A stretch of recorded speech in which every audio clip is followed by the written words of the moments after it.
Assalamualaikum warahmatullahi wabarakatuh. Kami dari kelompok E akan mempresentasikan materi spirometer, di mana anggota kelompok kami yang pertama Ayu Purnomo dengan NIM 081711333094, yang kedua Siti Silva Mislaini dengan NIM 081811333027, dan saya sendiri Alvina Nur Fatimah dengan NIM 081811333037.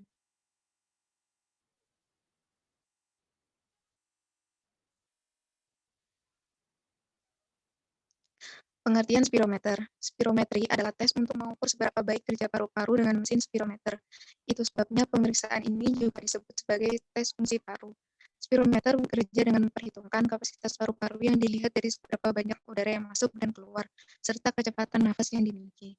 Tes fungsi paru dilakukan untuk membantu dokter mengetahui kondisi kesehatan atau mendiagnosis gangguan pada paru-paru pasien. Tes ini juga dianjurkan secara berkala guna memantau efektivitas pengobatan penyakit paru kronis. Jika dirangkum, tujuan pemeriksaan spirometri antara lain mendiagnosis sebuah penyakit, memantau kondisi pasien, dan mengevaluasi keberhasilan pengobatan. Selanjutnya, beberapa parameter yang dapat diukur spirometer adalah yang pertama, force expiratory volume in 1 second atau FEV1, yaitu jumlah udara yang dihembuskan dalam 1 detik. Yang kedua, force vital capacity atau FVC, yaitu jumlah maksimal udara yang dapat dihembuskan setelah menarik nafas sedalam mungkin. Dan yang ketiga, rasio FFC per FEV1, yaitu nilai yang menunjukkan persentase kapasitas udara paru-paru yang dapat dihembuskan dalam 1 detik.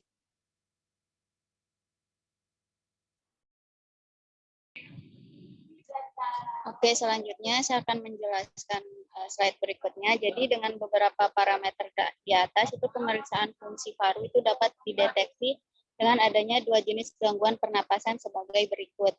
Yang pertama yaitu saluran napas obstruktif, yaitu kondisi ketika terjadi penyempitan saluran napas yang mengakibatkan kemampuan tubuh untuk bernapas terganggu, seperti pada penyakit asma dan penyakit paru obstruktif kronis.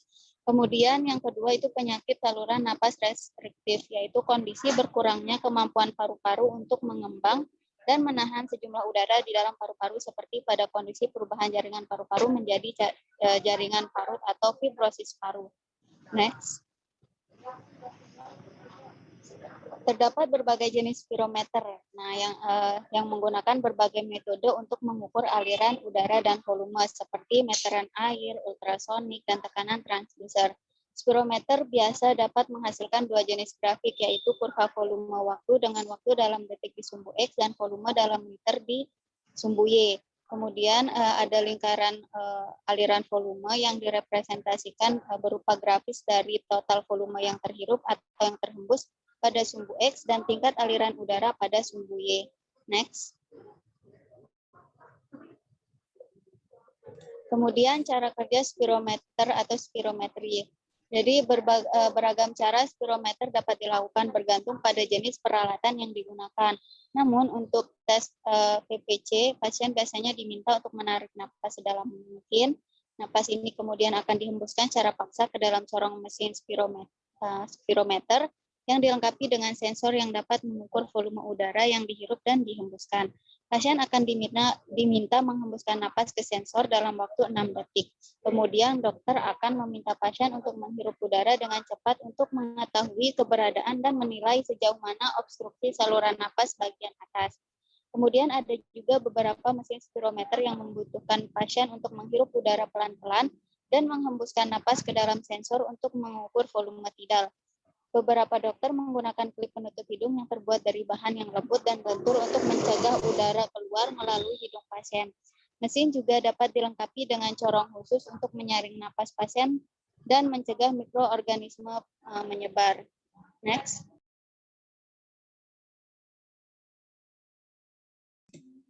Selanjutnya yaitu cara membaca hasil spirometri.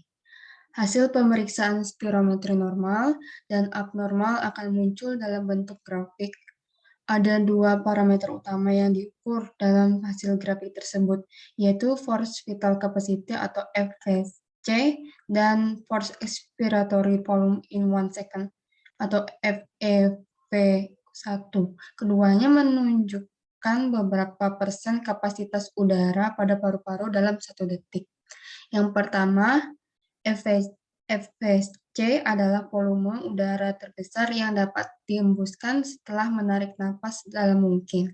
Kisaran FVC normal adalah orang dewasa sekitar 80% dari total kapasitas paru, yaitu antara 3 dan 5 liter. Sedangkan untuk anak-anak, FVC standar untuk anak laki-laki prasekolah yang memiliki berat dan tinggi rata-rata adalah 1,16 liter dan 1,04 liter untuk anak perempuan. Total volume FVC dapat dibandingkan dengan standar FVC berdasarkan jenis kelamin, tinggi, berat badan, serta usia. Karena FVC biasanya menurun sekitar 0,2 liter per 10 tahun, bahkan untuk orang sehat yang tidak pernah merokok.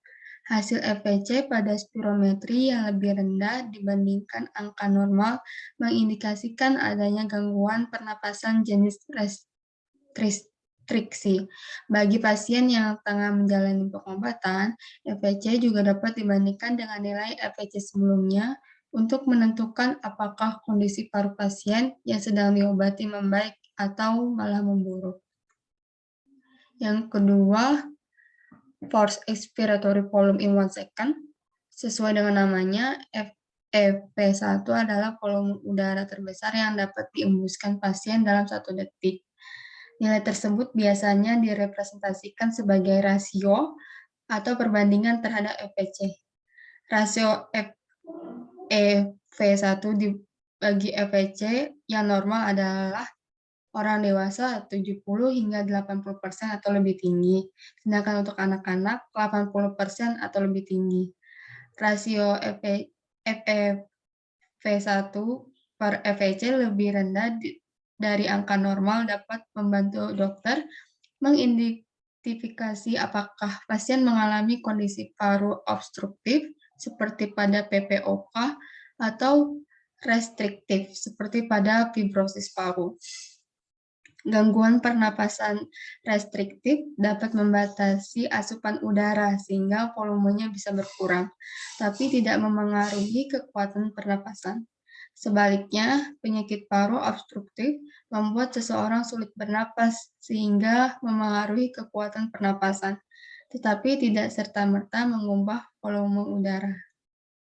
Selain itu, rasio FEV1 per FVC juga dapat membantu dokter untuk menilai tingkat keparahan gangguan pernapasan yang dialami oleh pasien.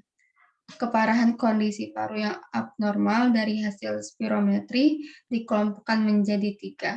Yang pertama, ringan, yaitu 60 hingga 69%, untuk sedang 50 hingga 59%, sedangkan parah kurang dari 50%. Sekian presentasi kami, terima kasih.